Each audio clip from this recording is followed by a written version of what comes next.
மதிமுகம் நேயர்களுக்கு வணக்கம். இது அரசியல் திண்ணை. இன்றைய நமது நிகழ்ச்சியில் சிறப்பு விருந்தினராக மூத்த பத்திரிகையாளர், அரசியல் விமர்சகர் நக்கீரன் பிரகாஷ் சார் இணைந்திருக்கிறார். பேசலாம். தாவேக, அதிமுக, பாஜக யாருமே சரி புதுசா ஒரு விஷயத்த சொல்றதே கிடையாது.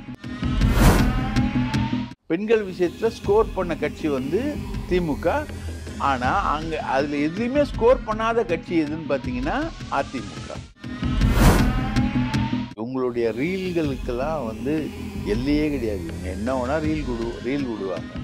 அதில் வந்து ஒரு 25 லட்சம் பேர் கையெழுத்து போட்டாங்க, இல்லை 7 லட்சம் பேர் கையெழுத்து போட்டாங்க அப்படின்னாலும் அது டோட்டலாக புருடாதான்.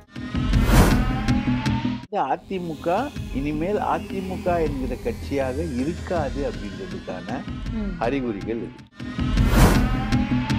செல்லூர் ராஜு, நான் அம்மா கிட்ட பேசினேன், அம்மாவை எதிர்த்து பேசினேன். அம்மா அங்க இருந்தா இங்க நின்று மூத்திரம் பேராளு அம்மாவை எதிர்த்து பேசினேன் அப்படின்றது. பாஜக வந்து அதிமுகவை விழுங்குது. அடுத்த கூட்டணி வந்து பாஜகவோட தான். வேலுமணி மாதிரி ஒரு புத்திசாலித்தனமான அரசியல்வாதியை பார்க்கவே முடியாது. எடப்பாடி வந்து முதல்வர் வேட்பாளர் அப்படின்னு முன்னிறுத்தப்பட்டாலும் தலைமை வந்து சசிகலா தான். சசிகலா தலைமையில தான் வந்து அவங்க சந்திப்பாங்க. சீமானுக்கு வெக்க இல்லையான்னு தான் கேட்க சொல்றோம். முழுக்க குற்றவாளி தான் இவரு. சீமான் வந்து அடிச்சிருக்காரு இந்த பொண்ணை. அந்த பொண்ணை வந்து பாட்டிலில் அடிச்சிருக்காரு. அது கையில் காயம் வந்திருக்கு. அப்புறம் கட்டளை பண்ணியில் வச்சு மோதி இருக்காரு மண்டையை குடிச்சிட்டு. அதோட உடல் உறவு, கல்யாணம் அதெல்லாம் பண்ணிட்டு அதுகிட்ட இருந்து காசும் பிடுங்குறதுன்னா என்ன மேடம்? காசு பிடுங்கி அபாஷனும் பண்றோன்னா என்ன? நீ ஏமாத்தி அடிச்சு காசை பிடுங்கி அபாஷன் பண்ணி இவ்வளவும் ஒரு பொண்ணுகிட்ட செய்யறதுக்கு உனக்கு என்ன தகுதி இருக்கு? நீ என்ன அரசியல் தலைவன்? இவர் தான் இதை ஆரம்பிச்சு வச்சதே. அப்புறம் திமுக பழி வாங்குது அப்படின்னு சொன்னா அதுல என்ன அரசியல் இருக்கு?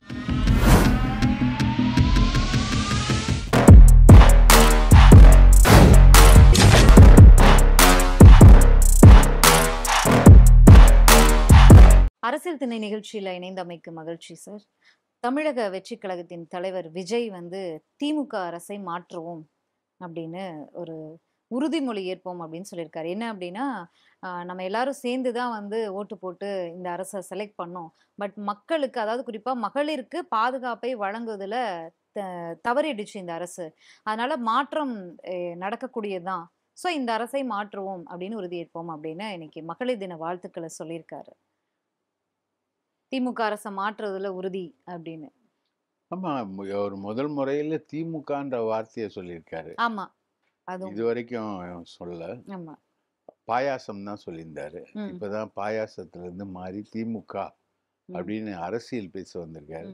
அதுல கூட நிறுத்தி தான் பேசுறாரு அவரு. அவருக்கு என்ன ட்ரபிள்னு தெரியல. அந்த வண்டி ஸ்பீடாவே ஆக்சிலேட்டர் யாரும் கொடுக்க மாட்டாங்க. அப்பப்போ நின்று போது நின்று போனா பரவாயில்ல, அப்பப்போ ஆஃப் ஆகுது அந்த வண்டி. அதுக்கப்புறம் ஸ்டார்ட் பண்ண வேண்டியதா இருக்கு. ஸோ அது சொல்லியிருக்காரு. ஒரு களத்தில் வந்திருக்காரு, மாற்றுவோன்னு இருக்காரு. அதே மாதிரி அதிமுக வந்து மகளிருக்கு பாதுகாப்பு கருதி திமுக ஆட்சியை மாற்றுவோம் அப்படின்னா, இப்போ 2 பேரும் ஒரே ஸ்ட்ரோக்ல வந்திருக்காங்க. இப்போ 2 பேரும் கூட்டணிக்கு வர போறாங்களா அப்படின்னு ஒரு டவுட் இருக்குல்ல. 2 பேரும் ஒரே ஸ்லோகன், ஒரே ஸ்ட்ரோக்ல வராங்க. ஆக மொத்தம் 2 பேரும் ஆன்டி டிஎம்கே அப்படின்றதுல 2 பேரும் கிளியரா இருக்காங்க. அதுதான் அதை நம்ம புரிஞ்சுக்க முடியும். அதை தவிர அது ஒன்றும் பெரிய இம்பார்ட்டன்ஸ் இருக்க மாதிரி தெரியல. ஓகே, இப்போ புதுசா கட்சி தொடங்கியிருக்காரு. அதிமுக வந்து தொடர்ந்து திமுக விமர்சிக்கிறாங்க. இவங்க ஆளும் கட்சி, இவங்க எதிர்கட்சி. ஓகே, தமிழகத்துல திமுக தவிர இருக்கக்கூடிய எல்லா கட்சிகளுமே எதிர்கட்சி தான் கூட்டணியில இருந்தாலுமே. பட் வந்து திமுகவை எதிர்த்தாதான் அரசியல் பண்ண முடியும் அப்படிங்கிற நிலைக்கு விஜய் அவர்கள் வந்துட்டாருன்னு எடுத்துக்கலாமா? அவரு ஏற்கனவே வந்துட்டாரு. அவரு மாநாட்டிலேயே வந்து அதிமுகவை எதிர்க்கலையே. அவரு ஒரு வார்த்தை கூட மென்ஷன் பண்ணல.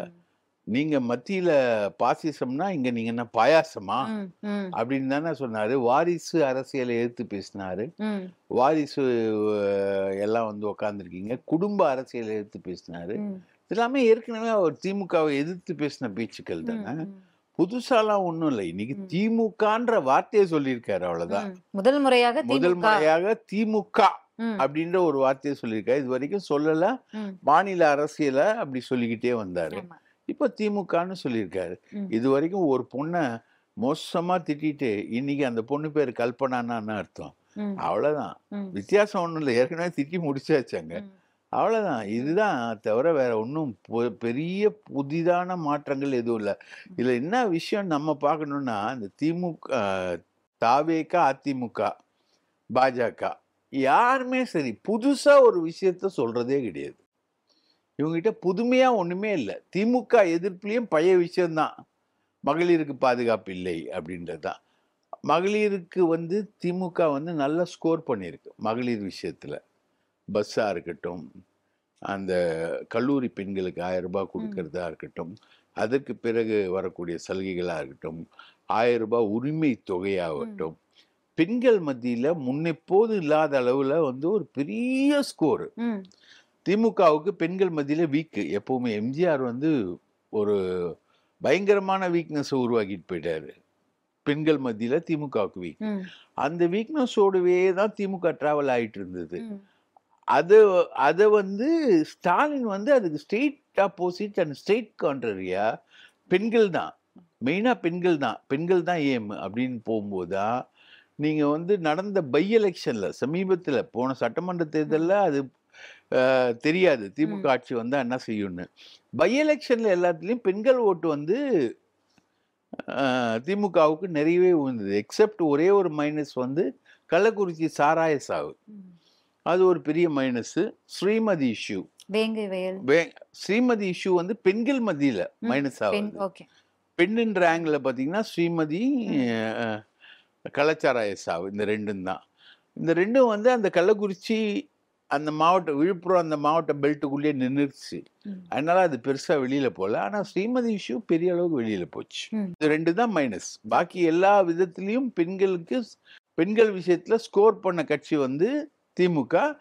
ஆனா அங்க அதுல எதுலயுமே ஸ்கோர் பண்ணாத கட்சி எதுன்னு பாத்தீங்கன்னா அதிமுக. கையெழுத்து இயக்கம் ஒரு ட்ரெண்ட் ஆயிட்டு இருக்கு. விஜய் அவர்களுடைய, அதாவது தாவேகா 2ஆம் ஆண்டு துவக்க விழால ஒரு கையெழுத்து இயக்கம் தொடங்கி வைக்கப்படுகிறதுன்னு ஆரம்பிச்சு வச்சாரு. அதுல கையெழுத்து போடாம ஒருத்தர் போனாரு. நேற்றைக்கு பாஜகவினர் ஒரு கையெழுத்து இயக்கம் நடத்தினாங்க. அதாவது மும்மொழி கொள்கைக்கு ஆதரவு அப்படின்னு சொல்லி பள்ளி மாணவர்களுக்கெல்லாம் பிஸ்கெட்லாம் கொடுத்தாங்க. அதை பாத்தீங்களா? ஆமாங்க. அது மும்மொழி கொள்கை திட்டத்துக்கு இவங்க ஆதரவு கொடுக்கறதும், இவங்க அதுக்காக இயக்கம் நடத்துறதும் ரொம்ப நல்ல விஷயம். என்னன்னா அது திமுகவுக்கு ரொம்ப ஆதரவான விஷயம். இப்போ உதாரணத்துக்கு நான் ஒரு சம்பவம் சொல்லலாம். சுரேஷ் பையான்னு ஒரு ஆர்எஸ்எஸ் காரரு, அவர் மகாராஷ்டிராக்காரரு. மும்பையில மராத்தி மொழி தான் பிரதான மொழின்னு சொல்லிட்டு தேவேந்திர பட்னவிஸ் அறிவிக்கிறாரு. அப்போ மகாராஷ்டிரா முழுக்கவே மராத்திய மொழி தான் பிரதானமான மொழி, ஆட்சி மொழி, இந்தி இல்லை அப்படின்னு அறிவிக்கிறார். அப்போ இந்த சுரேஷ் பையா என்ன பண்றாரு, மும்பையில் வாழறதுக்கு மராட்டிய மொழி தெரிஞ்சிருக்கணும்னு அவசியம் இல்லை, ஹிந்தி மொழி தெரிஞ்சாலே போதும் அப்படின்னு இவர் சொல்றாரு. உடனே தேவேந்திர பட்னவிஸ் கொதிச்சு எழுந்து, என்ன நினச்சிக்கிட்டு இருக்க, எங்களுடைய மொழி பற்றி, எங்களுடைய தாய்மொழி மராத்திய மொழி, மராத்திய மொழியை நாங்கள் சாகாமல் பாதுகாப்போம், அதை இந்தி அழிக்க முயலுது. யார் சொல்றா இதெல்லாம்? ஒரு பாஜகவுடைய முதலமைச்சர் சொல்றாரு, இந்த மாதிரி அழிக்க முயலுது, ஆகவே நாங்கள் பாதுகாப்போம். நீங்க யார் ஆர்எஸ்எஸ்ல இருந்து முழுக்க முழுக்க இந்தி மொழிக்கு ஆதரவா நீங்க பேசுறதுக்கு காரணம்னா, இப்படிலாம் நீங்க பண்ணீங்கன்னா பாஜக அதை எதிர்க்கும் அப்படின்றாரு. அதுக்கு நேர் மாறா இங்க கையெழுத்து இயக்கம்னு சொல்லிட்டு ஒன்று ஆரம்பிச்சு எல்லார்கிட்டையும் மும்மொழி திட்டத்துக்கு கையெழுத்து வாங்குறாங்க. மும்மொழி திட்டம் இந்தியை திணிக்கக்கூடிய திட்டம்ன்றது திமுகவுடைய பெரிய கேம்பெயின். தமிழ்நாடு முழுக்க இருக்கக்கூடிய மிகப்பெரிய கேம்பெயின் மும்மொழி. அது அதிமுகவும் நாங்கள் இருமொழி திட்டத்துக்கான ஆட்கள் தான், மும்மொழி திட்டத்திற்கான ஆட்கள் இல்லை அப்படின்னு சொல்லிட்டு பாஜகவுடைய மும்மொழி திட்டத்தில் கையெழுத்து போட்ட விஜயகுமார்ன்ற ஒரு முன்னாள் எம்எல்ஏவை கட்சியை விட்டே நிற்கிறாங்க அதிமுக. அவ முடிஞ்சுதா, திமுக முடிஞ்சது, அதிமுக முடிஞ்சது, மதிமுக, பாமக, ம். விடுதலை சிறுத்தைகள், தமிழகத்தில் இருக்க அனைத்து கட்சிகளும், சின்ன கட்சி தமிழக வாழ்வுரிமை கட்சி உட்பட எல்லாருமே மும்மொழி திட்டத்துக்கு எதிர்ப்பா ம். இருக்காங்க. அப்போ மும்மொழி திட்டத்தை கொண்டு வரணும்னு சொல்றது எப்படின்னா, ம். அப்போ அண்ணா 65ல வந்து போராட்டம் நடத்தும் பொழுது பக்தவச்சலம் போன்றவர்களாம், ராஜாஜி போன்றவங்கலாம் மும்மொழி திட்டத்துக்கு ஆதரவா இருந்ததுனால, அப்போ ஆட்சியை 67ல இழந்தவங்க இன்னைக்கு வரைக்கும் வரல. அந்த மாதிரி இப்போ இவங்க மும்மொழி திட்டத்தை ஆதரிச்சு கையெழுத்து இயக்கம் நடத்துறது, பாஜகவை தமிழ்நாட்டுல நிரந்தரமா சமாதியில கோல்டு ஃப்ரீஸ்ல -100 டிகிரிக்கு ஒரு கோல்டு ஃப்ரீஸ்க்கு கொண்டு போனாங்கன்னு வச்சுக்கோங்க. அந்த மாதிரி ஒரு கோல்டு ஃப்ரீஸுக்கு வந்து ம். பாஜகவை கொண்டு போயிட்டு இருக்காங்க. மத்திய அமைச்சர் எல். முருகன் சொல்லியிருக்காரு, கிட்டத்தட்ட 7,00,000 பேர் வந்து இந்த மும்மொழி திட்டத்திற்கு ஆதரவாக கையெழுத்திட்டிருக்காங்க. இது மக்களுடைய விருப்பம். மக்களுடைய விருப்பத்த நிறைவேற்றியே ஆகணும் அப்படின்னு ஒரு கருத்த முன் வச்சிருக்காரு. 7,00,000 பேர் இன்க்ளூடிங் ஆன்லைன். ம். இவங்க ஆன்லைன்ல என்ன பண்ணுவாங்க அப்படின்னு உங்களுக்கு நல்லா தெரியும் இல்லையா? ட்ரெண்டிங் பண்றதுக்காக என்னென்ன பண்ணுவாங்க? அவர் வந்து ஸ்டாலின் வந்து கெட் அவுட் மோடி ஆமா. அப்படின்னோடனே இவங்க வந்து கெட் அவுட் ஸ்டாலின் அப்படின்னு ட்ரெண்ட் பண்ணாங்க. ம். அந்த ட்ரெண்டிங்ல ஈடுபட்டவங்க யாரு? பீகார்ல ஆமா, இருக்கவங்க, ஆமா. உத்தரப்பிரதேசல நார்த் இருக்கவங்க, இந்தியன்ஸ் நெறைய நார்த் பேர் இருந்தாங்க. இந்தியன்ஸ் எல்லாமே ஈடுபட்டாங்க. அதே மாதிரி மும்மொழி திட்டத்துக்கு ஆதரவா இப்போ நீங்க வந்து ஆன்லைன் கையெழுத்து இயக்கத்தையும் சேர்த்து கணக்கில் எடுத்துக்கிட்டீங்கன்னா, ம். உங்களுக்கு வந்து நார்த் இந்தியன்ஸ் வந்து மும்மொழி திட்டத்துக்கு ஆதரவா அவங்க இருப்பாங்க. முழுக்க முழுக்க ஆதரவா இருப்பாங்க. அந்த கணக்கெல்லாம் இவங்க காட்டுனா எந்த எந்த கணக்குல சேர்க்கறது?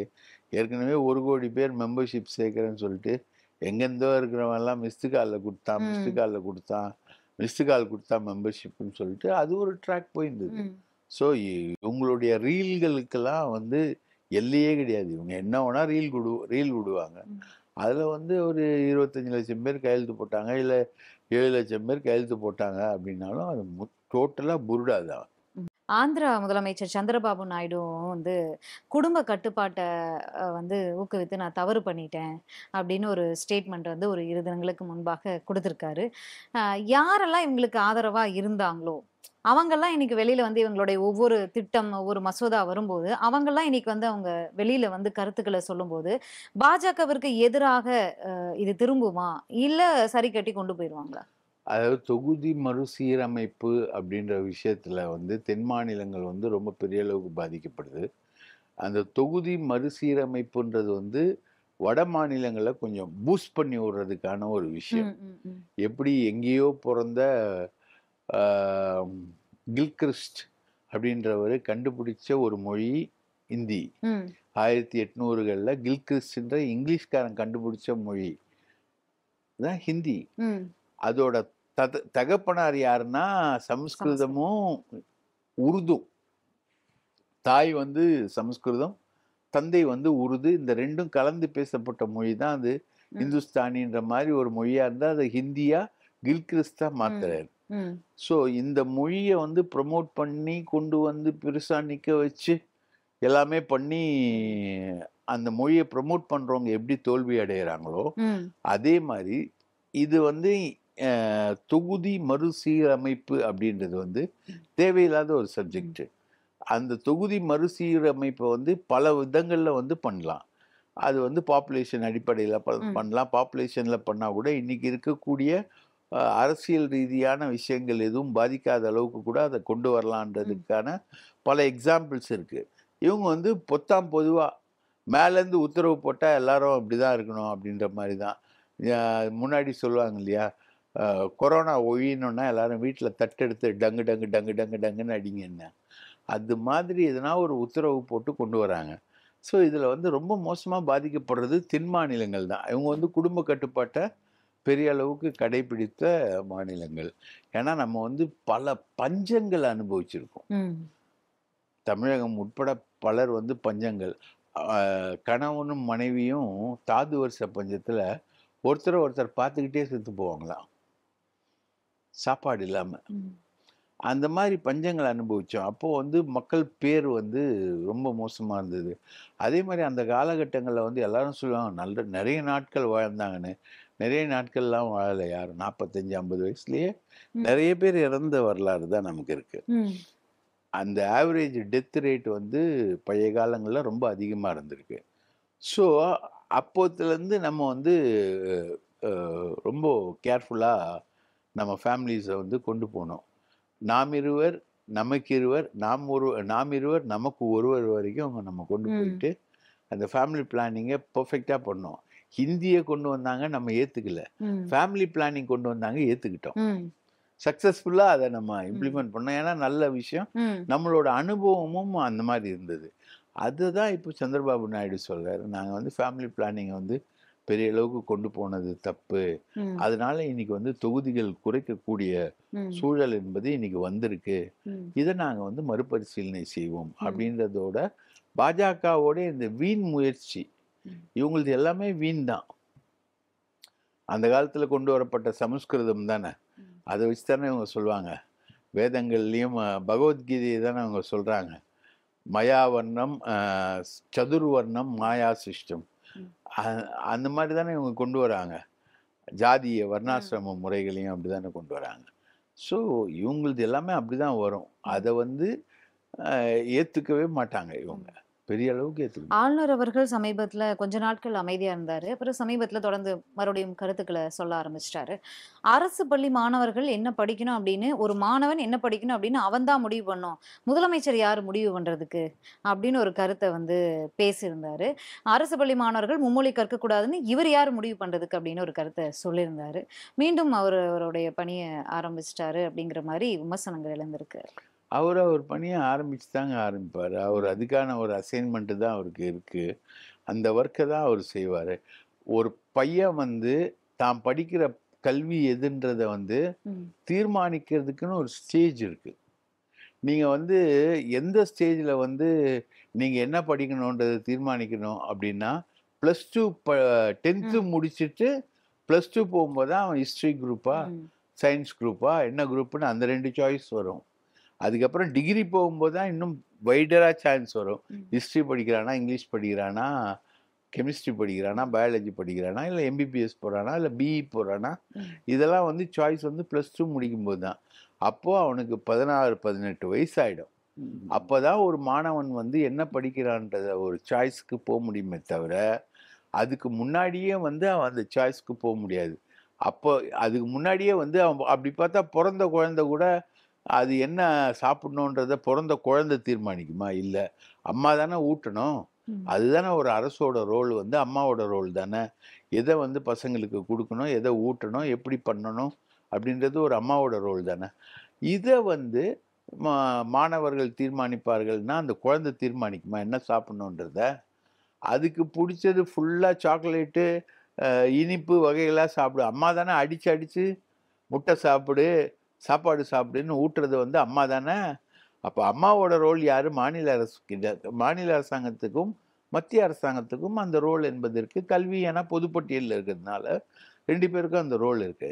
இந்த ரோல தீர்மானிக்கிறது மாணவர்கள் தான்ன்றது வந்து எதுக்குன்னா, மத்திய அரசு கொண்டு வரக்கூடிய அந்த திட்டத்த, அந்த கசப்பு மருந்த, அந்த கசப்பு விஷத்த ம். மருந்து ம். கசப்பான விஷத்த அவன் வாயில ஊட்டுறதுக்கு மாணவன்கிட்ட ஆசை காட்டுறது. இந்த விஷம் நல்லா இருக்கும், சூப்பரா இருக்கும் அப்படின்னு காட்டி, அத அவன் வாயில திணிக்கிறதுக்கு இந்தி என்ற விஷத்த அவன் வாயில திணிக்கிறதுக்கான ஒரு முயற்சிமா அது. ம். நேற்றைக்கு நடந்த நிகழ்ச்சியில வந்து பள்ளிக்கு அதாவது ஸ்கூல் கேட்டுக்கு முன்னாடியே நின்னுகிட்டு போற வர மாணவர்களை எல்லாம் புடிச்சு இழுத்து இந்தா பிஸ்கட் வாங்கிக்கோ, பிஸ்கட் வாங்கிக்கோன்னு வலுக்கட்டாயமா அந்த கையெழுத்து போட வைக்கிறது. இது வந்து நம்ம என்னதான் நகைச்சுவையா பார்த்தாலும், இது எவ்ளோ இப்படி ஒரு விஷயத்த ஈடுபடலாமா? ஒரு அரசியல் கட்சி தலைவர் கட்சி அப்படிங்கிறது அரசியல்ல ஈடுபடக்கூடியவங்க பொறுப்பா இருக்கணும். இது எப்படி ஒரு செயல்? இந்த செயல யாருமே கண்டிக்கலையே பெரிதா? அரெஸ்ட் பண்ணியிருக்காங்களே. ம். அன்பில் மகேஷ் வந்து 2, 3 ஸ்கூல்ல அரெஸ்ட் பண்ணியிருக்காங்க. ம். இது வந்து சட்டவிரோதம். ம். ம். நீங்க வந்து அந்த பையனுக்கு என்ன தெரியும் முதல்ல அவங்க கையெழுத்த வாங்குறீங்க? ம். இது வந்து பெற்றோர் எடுக்க வேண்டிய முடிவு, குடும் வ வயதுக்கு மேற்பட்டவர்கள் ம். எடுக்க வேண்டிய முடிவு. அந்த பையனுக்கு என்ன தெரியும்? அந்த பையன்கிட்ட கையெழுத்து வாங்க. ஒரு பொண்ணு அதுலயும் செம்மையா பேசுச்சு. ஒரு பேட்டி குடுத்திருந்தது. இதெல்லாம் நாங்க நாங்க முடிவு பண்ணுவோம். எங்களுக்கு தெரியும் சாய்ஸ். எங்க மேல இந்திலாம் திணிக்காதீங்கன்னு அந்த பொண்ணு மிக தெளிவா பேசியிருந்தது. ம். நீ இவங்களால மாணவிகளையும் மாணவர்களையும் முட்டாளாக்க முடியாது. இவங்க கையெழுத்து வாங்குறது 5வது படிக்கிறவன் 3வது படிக்கிறவன்ட்டலாம் கையெழுத்து வாங்குறாங்க. இந்த கையெழுத்து வாங்குறது வந்து லட்சக்கணக்கில போகுதுன்றாங்களா, அவங்கலாம் வந்து இந்தியா முழுக்க இருக்கிறவங்க கிட்ட கையெழுத்து வாங்கிட்டு இருக்காங்க. இது என்ன கூத்துன்னே தெரியல. இதெல்லாம் வந்து ரொம்ப மோசமான ஒரு விளைவ தான் ஏற்படுத்தும். ஓகே. அதிமுக கையெழுத்து இயக்கம்லாம் நடத்தியிருந்தாங்க. அதிமுகவிலேயே இப்போ ஒரு ஒரு மீண்டும் ஒரு பிளவா? மீண்டும் ஒரு உடைப்பா? தலைமை மாற்றம் இருக்குமோ அப்படின்னு மீண்டும் வந்து தொண்டர்கள், நிர்வாகிகள் ஒரு குழப்பமான சூழ்நிலைக்கு போற மாரி தான் நடந்துட்டு இருக்கு. எங்க கூட்டம் போட்டாலும் அடிதடி, ரகளை இந்த மாரி நடக்குது. இன்னைக்கு என்ன மேடையிலேயே வந்து மாஃபா பாண்டியராஜன் அவர்களுக்கு வந்து சால்வை அணிவித்த நிர்வாகிய ராஜேந்திர பாலாஜி அவர்கள் வந்து அறைஞ்சிட்டாரு. இது என்ன ஒரு நிகழ்ச்சி? இப்போ கட்சின்னா ஒற்றுமையா இருக்கும்னு பேரு. அங்க உள்ள தலைமைகள் வந்து சண்டை போட்டுப்பாங்க தான். அது திரைமறைவுல இருக்கும். மேடையிலேயே இது மாரி ஒரு சம்பவம், அங்க கொலை மிரட்டல் விடுக்க மாரி அவரு பேசியும் இருந்தாரு. என்ன நடக்குது அதிமுகல? அதாவது நானு ஒரு தடவ கேட்டேன் இல கணேசன. ம். அங்க வந்து ஒரு கன்னியாஸ்திரிய ம். கற்பழிச்சுட்டாங்க. ம். அப்போ இல கணேசன்ட்ட கேக்குறேன், "ஜி என்ன ஜி இது நன்னெல்லாம் கற்பழிக்கிறாங்க" ம். அப்படின்னு. பாஜகவினர் கன்னியாஸ்திரியெல்லாம் கற்பழிக்கிறாங்க. அதெல்லாம் பாவம் இல்ல அப்படின்னு. "அவ நன்னா இல்லப்பா" அப்படின்னு ஒரு பதில் சொன்னார். ஷி இஸ் நாட் குட் அப்படின்ற மாரி சொன்னார். அதாவது இது இந்த உதாரணத்த நான் எதுக்கு சொல்றேன்னா, இது ஒரு பொருந்தா உதாரணமா கூட இருக்கலாம். ம். ஆனா, விஷயம் என்னன்னா, அந்த கட்சி வந்து அதிமுக இனிமேல் அதிமுக என்கிற கட்சியாக இருக்காது அப்படின்றதுக்கான ம். அறிகுறிகள் இது. உதாரணத்துக்கு நீங்க பார்த்தீங்கன்னா, ஒரு திருமணம். ஒரு திருமணத்துல ஜெயலலிதா அம்மா பொதுச் செயலாளரா இருக்காங்க. ம். அப்ப அவங்க தானே போய் தாலி எடுத்து குடுப்பாங்க. ஆமா, ஆமா. 101 கல்யாணம், ஆமா. 201 கல்யாணம், 1004 கல்யாணம் இதெல்லாம் நம்ம பார்த்துருக்கோம். ம். நான் கூட ஒரு தடவ ஃபோட்டோகிராஃப் பண்ணி போட்டேன் நக்கீரன்ல. பால் குடுத்து பால் குடுத்துக்கிட்டு இருக்க ஒரு பொண்ணுக்கு கூட்டின்னு வந்து கல்யாணம் பண்ணி குடுத்துருந்தாங்க இவங்க. ம். அவ தொங்க தொங்க தாலி போட்டு ஏற்கனவே திருமணமாயி, குழந்தை பெத்து பால் குடுத்துக்கிட்டு இருக்க ஒரு பொண்ணுக்கு திருமணம் பண்ணி வச்சாங்க ம். ஜெயலலிதா. ம். அதெல்லாம் வந்து நக்கீரன்ல கவர் ஸ்டோரியாலாம் நாங்க போட்டிருக்கோம். ஸோ எல்லா கல்யாணத்துக்கும் தாலி எடுத்து குடுக்குறவங்க யாரு? ஜெயலலிதா. ஆனா, வேலுமணியுடைய பையன் கல்யாணத்துல தாலி எடுத்து குடுக்குற விழாவுக்கு, அந்த நிகழ்வுக்கு எடப்பாடி பழனிசாமி அழைக்கப்படல. ரைட்டா? தாலி எடுத்து குடுக்குற அந்த நிகழ்வுக்கு அழைக்கப்பட்டது யாருன்னா, அண்ணாமலை. அவரு அப்படி தெம்பா வரும்போது, எல்லா மினிஸ்டரும் எழுந்து நின்னு ஜெயலலிதாவுக்கு கும்பிடுற மாரி கும்பிடுறாங்க. இல்ல அது பாஜக வீட்டு கல்யாணமா? இல்ல அதிமுக வீட்டு கல்யாணமா? அதிமுக அப்படிங்கிற வேலுமணி சந்தேகம். வேலுமணியுடைய பையன் கல்யாணம். ஆமாமா. இல்ல அங்க பாஜகவினர் தான் குழுமி இருந்தாங்க. குழுமியிருந்தாங்க. ம். இந்த சைடுல தமிழிசை, இந்த சைடுல எல்முருகன் ஆமா. எல்லாருமே வந்து ம். குழுமி இருந்தாங்க. இதுல எல்முருகன் கால்ல உழல. அவர் வந்து தாழ்த்தப்பட்ட ஜாதியை சார்ந்தவரு. கவுண்டர் ஜாதியை சார்ந்த அண்ணாமலை கால்ல விழுந்தாங்க. விழுந்தாங்க. ஆமா. தமிழிசை கால்ல விழுந்தாங்க. அப்படிலாம் கம்ப்ளைண்ட் ம், போச்சு. ம், ம். ரைட்டுங்களா? இவரு எடப்பாடிய வந்து ரிசப்ஷனுக்கு தான் 10ஆம் தேதி கூப்பிட்டுருக்காங்க. அவர் போவாரா இல்லையான்றது தெரியல. ம். இது ஒரு சினாரியோ. இது அம்பேத்கர் நூல் வெளியீட்டு விழா நிகழ்ச்சி மாரி இந்த சம்பவம் இருக்கே. இருக்கு. தன் தலைவர கொண்டாடாம அடுத்த கட்சி தலைவர கொண்டாடுறது. இது ஒரு நிகழ்ச்சி. ம். இன்னொரு நிகழ்ச்சி செங்கோட்டையன் ஒரு ஊழியர் கூட்டம் நடத்துறாரு. ம், ம். அதுல அந்த ஊழியர் கூட்டத்துல ஒருத்தன் எந்திச்சு செம ஆமா. கலாட்டா. உங்க ஆமா. வீட்டு கலாட்டா, எங்க வீட்டு கலாட்டா இல்ல. செங்கோட்டையன் கைய நீட்டிலாம் மிரட்டுறாரு ம். செங்கோட்டையன். இது 2ண்ட் சீனு. 3rd சீன் வந்து செல்லூர் ராஜு. ம், ம். நான் அம்மா கிட்ட பேசினேன். ம். அம்மாவ எதிர்த்து பேசினேன். அம்மா அங்க நின்னா இங்க நின்னு மூத்திரம் பேர் ஆளு. அம்மாவ எதிர்த்து பேசினேன் அப்படின்றது. இது 3rd scene. 4th scene Rajendra Balaji. Mafoi Pandiaraja என்ன பண்றாரு? அவரு தாவேகாக்கு போறதா ஒரு லைன் ம், இருந்தது. ம், ம். அவரு என்ன பண்றாரு? அவர கூப்பிட்டு எடப்பாடி வந்து நீ வந்து விருதுநகர்ல நில்லு. ம். விருதுநகர்ல வந்து தேமுதிகல நின்ன விஜயகாந்த் பையன் வந்து நிறைய ஓட்டு வாங்குனான். ம். நீ போய் நில்லு. ம். நான் பார்த்துக்கிறேன் ம். அப்படின்னார். விருதுநகரோட மாவட்ட செயலாளர் வந்து ராஜேந்திர பாலாஜி. இவரு வந்து இருக்கிற இப்போ திமுக ஆட்சி வந்த பிறகு விருதுநகர் பக்கமே போனதில்ல இவரு.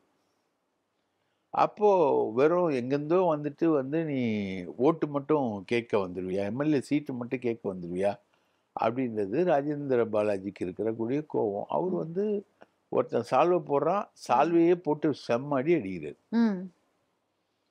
இல்ல அந்த கோவத்த வந்து நீங்க இபிஎஸ் அவர்கள் கிட்ட தானே கேட்கணும். Very good. அது எப்படி இவர்கிட்ட எப்படி இப்படி ஒரு அநாகரிகமா ஒரு மேடையில நடந்தது? ரைட். இதுல தான் ஒரு சூட்சுமம் இருக்கு. ம். என்னன்னா, இந்த 4 இன்சிடென்ட்டும் சரி, ம். இன்க்ளூடிங் அண்ணாமலை இன்சிடென்ட்டும் சரி, வேலுமணி வந்து திருமண இன்சிடென்ட்டும் சரி, ம். எல்லாத்துக்குமே டைரக்ஷன் வந்து பிஜேபி. பிஜேபியுடைய தூண்டுதலால தான் இந்த சம்பவங்கள் நடக்குது. ம். பிஜேபி வந்து உலகத்துக்கு வெளிக்காட்ட நினைக்கிறது அதிமுகலாம் ஒரு கட்சியே கிடையாது. எடப்பாடிலாம் ஒரு பொதுச் செயலாளரே கிடையாது. ஒரு தலைவருக்கான ஆளுமை இல்ல அப்படின்னு. ஆளுமை கிடையாது. அந்த கட்சியில கட்டுப்பாடும் கிடையாது. ம். எதுவுமே கிடையாது. நாங்க நினைச்சா என்ன வேணா பண்ணுவோம். அந்த கட்சியில வந்து முன்னாடி காங்கிரஸ்காரங்க கூட்டம் நடத்தும்போது ஆமா. அடிதடி. சட்டைக்கையும் வேஷ்டிய கழட்டுவாங்கன்னு. ம். அந்த சீனி வந்து இன்னைக்கு வந்து அதிமுகவுக்கு கூட வந்துருச்சு. நடக்குது. அதிமுகல அந்த சீனெல்லாம் நடக்குது. ம். ஸோ, அப்போ பாஜக தான் இதெல்லாம் தீர்மானிக்குது. ம். பாஜக வந்து அதிமுகவ விழுங்குது. ம். ரைட்டா? எடப்பாடி வந்து பொதுச் செயலாளரா இருக்கணும்னு நினைக்கிறது வந்து யாரால முடியும்னா, பாஜக விரும்பணும். அப்பதான் அவர் பொதுச் செயலாளரா இருக்க முடியும். ம். இல்லாட்டி அவர் பொதுச் செயலாளர் இல்ல. எஸ்பி வேலுமணியா, செங்கோட்டையனா யாராவது பொதுச் செயலாளர் ஆகும். அடுத்த கூட்டணி வந்து பாஜகவோட தான். ஓகே. இது முன்னாடி ம், கொஞ்ச நாளைக்கு முன்னாடி வந்து அடுத்த தலைவராக வேலுமணி வரப்போகிறார். பாஜக உதவியோடு வேலுமணிக்கு வந்து இபிஎஸ் காலி பண்ணிட்டு அந்த இடத்துக்கு வரப்போறாரு. அதற்கான வேலைகள்லாம் ஈடுபட்டு வராரு. இபிஎஸ் அவர்களும் வேலுமணி அவர்களும் பேசிக்கிறதே இல்ல அப்படிங்கிற மாரி நெறைய செய்திகள்லாம் வந்துட்டு இருந்துச்சு. இபிஎஸ்க்கு எதிராக உள்ளடி வேலை பார்க்குறாரு அப்படின்லாம் வந்து செய்திகள் வந்துச்சு. ஆனா இன்னைக்கு இந்த திருமண நிகழ்ச்சி நடந்தத பார்த்தா, அனைத்து பாஜக தலைவரும் இருந்து வேலுமணி அவர்களுடைய மகன் திருமணத்த நடத்தி வைக்கிறாங்க. அதிமுக தலைவர் அங்க இல்ல. அப்ப இத பார்க்கும்போது இது உண்மைதானோ? இது உறுதியா நடக்க போகுதோ? அப்படிங்கிற மாரி ஒரு ஒரு காட்சி நமக்கு தோணுதுல்ல. கண்டிப்பா. ம். வேலுமணி வந்து முழுக்க முழுக்க வேலுமணி மாரி ஒரு புத்திசாலித்தனமான அரசியல்வாதிய பார்க்கவே முடியாது. வேலுமணியும் பாஜகவோட ரொம்ப க்ளோஸு. ஜக்கி வாசுதேவோட ரொம்ப க்ளோஸு. ஜக்கி வாசுதேவ் அ இடத்துல தான் அந்த அ சிவராத்திரிக்கு வரக்கூடிய அமித்ஷாவ போய் இவரு ஆமா. சந்திக்கிறாரு, பேசுறாரு. ம். செங்கோட்டையனெல்லாம் கூப்பிட்டுன்னு வந்து உட்கார வச்சு அவங்களோட பேசுறாரு. சசிகலா போய் அமித்ஷாவோட பேசுது. இது இப்போ சிவராத்திரி இந்த சமயத்துல சிவராத்திரியில. இது எங்கேயுமே செய்திகள்ல வரல. வரல. ஆ, ஆ. ஆனா போய் பார்த்து பேசினேன். இது அதாவது இது உறுதியான தகவல். ஆமா. ஆமா. அம்மன் அர்ஜுன்னு ஒருத்தர் வந்து அவர் வீட்ல வந்து ரெய்டு போச்சு. ம், ம், ம். அந்த ரெய்ட வந்து பண்ணது வந்து அதிமுக. ம், அதிமுக அம்மன் அர்ஜுன் எம்எல்ஏ. ம். அந்த ரெய்ட பண்ணது வந்து லஞ்ச ஒழிப்புத்துறை. அந்த ரெய்டுக்காக எல்லா மந்திரிகளும் வந்து கூடுனாங்க. ஆமா, ஆமா. அந்த அவர் வீட்ல உட்கார்ந்து உட்கார்ந்து கூப்ட்டு பேசிக்கிட்டு இருந்தாங்க. உட்கார்ந்து சிரிச்சு பேசிக்கிட்டு ஆமா. இருந்தாங்க. அந்த ரெய்டு போக்குவரத்து நடக்கிறதுக்கு எப்பவுமே எந்த ரெய்டுக்குமே செங்கோட்டையன் வரமாட்டாரு. அம்மன் அர்ஜுன் ரெய்டுக்கு மட்டும் செங்கோட்டையன் வந்து கிளீனா வந்தாரு. ம். ஏன்னா, செங்கோட்டையன் உட்பட உட்கார்ந்து ஒரு ஆமா. பேட்சப் ஒண்ணு பேசிட்டு பண்றோம். இருந்தாங்க. இதுக்காக தான் வந்தாரு. ம். அவரு வந்து நம்ம அமித்ஷாவோட சந்திச்சு பேசியிருக்காங்க எல்லாரும். ம். சசிகலாவும் சீக்கிரட்டா சந்திச்சு பேசியிருக்காங்க. அவங்களோட வருகையும், ம். சந்திப்பும் ரகசியமாவே வைக்கப்பட்டிருந்தது. ம். இது எல்லாமே என்ன பேக்கப்னா, அதுக்கு முன்னாடி சதாசிவம் போய் ம். நம்ம எடப்பாடிய சந்திச்சு பேசுறாரு. சதாசிவமும், எடப்பாடியும் டாக்கிங் டெர்ம்ஸ்லயே இல்லாம இருந்தாங்க. அவர் போய் சந்திச்சு பேசி பிஜேபியோட கூட்டணிக்கு ஓகே பண்றாரு ம். சதாசிவம். அதுக்கப்புறம் தான் எடப்பாடி வந்து ஆ போன தடவ இந்த எஸ்டிபிஐ கான்ஃபரன்ஸ்ல ம், சொன்னார் ம். இல்லையா? 2019லும் கூட்டணியிலே, 2024லும் கூட்டணியிலே, 26. 2029லயும் கூட்டணி ம். வராது ம், ம், ம். பாஜகவோடன்னு சொன்னார். அத மாத்தி இப்போ 6 மாசம் டைம் குடுங்க. கூட்டணிய பத்தி நம்ம டிசைட் பண்ணிக்கலாம் ஆமா. அப்படின்னு சொல்றாரு. ஓகே. இத தான் நான் கேட்க வந்தேன். கூட்டணி இல்ல பாஜக தொடர்பா பேசும்போது ஜெயக்குமார் முன்னாள் அமைச்சர் ஜெயக்குமார்லேருந்து அதிமுக நபர்கள் கொஞ்சம் கடுமையான வார்த்தைகள இதற்கு முன்பெல்லாம் பயன்படுத்திட்டு இருந்தாங்க. கூட்டணி உடைந்த பிறகு. ஆனா இப்ப சமீபத்தில முந்தா நேத்துன்னு நெனைக்கிறேன் அண்ணாமலை அவர்கள் சொல்றாரு, யாரெல்லாம் அன்னைக்கு வந்து பாஜகவோடு நாங்க கூட்டணி போனதுனால தான் நாங்க கேவலமா தோத்து போனோம், எங்களுக்கு ஒரு ஓட்டு கூட விழல அப்படின்னு பாஜகவை கேவலமா விமர்சிச்சாங்களோ அவங்கெல்லாம் இன்னைக்கு பாஜகவோட கூட்டணிக்காக தவம் இருக்காங்க, காத்து கிடக்குறாங்க, கெஞ்சிட்டு இருக்காங்க அப்படிங்கிற மாதிரி ஒரு கமெண்ட்டை பாஸ் பண்ணியிருக்காரு. இது தொடர்பா இபிஎஸ் அவர்கள்கிட்ட இன்னைக்கு கேள்வி கேட்கும்போது அவர் என்ன சொல்றாரு, அவர் அதிமுக பத்தி சொல்லல, அவர் சொன்னது அதிமுகவை இல்ல அப்படின்னு அவர் சொல்றாரு. அப்ப அண்ணாமலை அவர்கள் யார சொன்னாரு? அண்ணாமலை சொன்னது வந்து ஜெயக்குமாருடைய தொகுதி ராயபுரம். ராயபுரத்துல வந்து 40 to 50% வந்து முஸ்லிம்ஸ். ஓகே. பாஜக கூட்டணி வந்ததுனால தான் நாங்க தோத்தோன்றது வந்து ஜெயக்குமார். பாஜக கூட்டணி இருந்திருந்தா 10 பாராளுமன்ற தொகுதிக்கு மேல நம்ம ஜெயிச்சிருப்போன்றது எஸ்பி வேலுமணி. ரெண்டுத்துக்குமான 2 தேர்தல்களும் வேற, சட்டமன்ற தேர்தல், நாடாளுமன்ற தேர்தல். இன்னைக்கு வந்து காத்திருக்காங்க, போறாங்க வராங்கன்றது சொல்றது அவர் வந்து அதிமுகவை தான் சொல்றாரு. அதை வந்து எங்க அண்ணன் எடப்பாடி வந்து இப்போதைக்கு புதுசா ஒரு பொண்ணை பார்த்துட்டு போவார் மாப்பிள்ள. அந்த பொண்ணை பத்தி அவர் தப்பா பேசினாரு அப்படின்னு சொன்னா, மாப்பிள்ள அப்படிலாம் பேசிக்க மாட்டார், மாப்பிள்ளையோட ஃப்ரெண்டுங்க பேசியிருப்பாங்க அப்படின்னு கொஞ்சம் சால்ஜா பாடையணும். ஏன்னா அந்த மாப்பிள்ளை அந்த பொண்ணுக்கு கிடைக்கணும்ல, அதுக்காக. அந்த மாதிரி தான் இப்போ இவர் சொல்லிட்டு இருக்காரு. இப்போ என்ன பிளான்னா, விஜயோட இவங்க கூட்டணி பேச்சுவார்த்தை நடத்திட்டு இருந்தாங்க. அந்த கூட்டணி பேச்சுவார்த்தை முறிஞ்சிருச்சு, ரைட்டா? அதை வந்து இவங்களுக்கு உள்ள டேர்ம்ஸ் செட் ஆகலை. 45, 117, 0, 10 இப்படி போயிருந்ததுல வந்து யார் முதல்வர்னு ஒரு சண்டை வந்தது. அதுல வந்து முறிஞ்சு போச்சு. உடனே விஜய் பேச்சுவார்த்தை நடத்தினதெல்லாம் உண்மைதான். தாவேகா 2 முறை மறுத்திருக்காங்களே, நாங்க யாரோடும் பேச்சுவார்த்தை நடத்தல, அதிமுகவோட பேச்சுவார்த்தையே நடத்தல, கூட்டணியே கிடையாதுன்னு 2 முறை மறுத்தாங்களே. இல்லையே, ஐயனாரன் தான் வெளில வந்து சொன்னாரே, நாங்க வந்து முதல்வர் பதவி பத்தின டிஸ்கஷன்ல தான் அங்க ஓடிக்கிட்டு இருக்கு, யார் முதல்வர்னு தான் ஓடிக்கிட்டு இருக்குன்னு விஜய் என்கிட்ட சொன்னார்னு யார் சொன்னா? ஐயனாரன் சொன்னார்ல. அப்போ எல்லாரும் ஒண்ணுதான். விஜய் அவர்கள் வந்து புதிதா வர ஒரு அதிமுகவையும் திமுகவையும் விமர்சிச்சுட்டு வர வேற அரசியல்வாதி கிடையாது, அவரும் இவங்களோட ஒண்ணுதான். அவர் தான் கிளீனா சொன்னாருங்களே, திமுக அரசை எதிர்க்கிறோம், நீங்க பாசிசமா பாயாசமா, நாங்க வந்து ஆதவ அர்ஜுனா அதுக்கு முன்னாடியே சொல்லிட்டாரு. எடப்பாடிக்கு ரொம்ப கிளீனா இருக்காரு, அவருக்கு பிஜேபி ஆன்டி பிஜேபியா நிக்கிறாரு, அவர்கிட்ட திமுக கூட்டணி கட்சிகள்லாம் பேசி அவங்ககிட்ட ஒரு லைம் லைட்ல வர்றதுக்கு இருக்காங்கன்னு அவர் ஏர்லியர் அவதாரம் ஒண்ணு இருந்தது இல்லையா, விடுதலை சிறுத்தைகள் கட்சியில இருக்கும்போதே அவர் சொல்லிட்டாரு.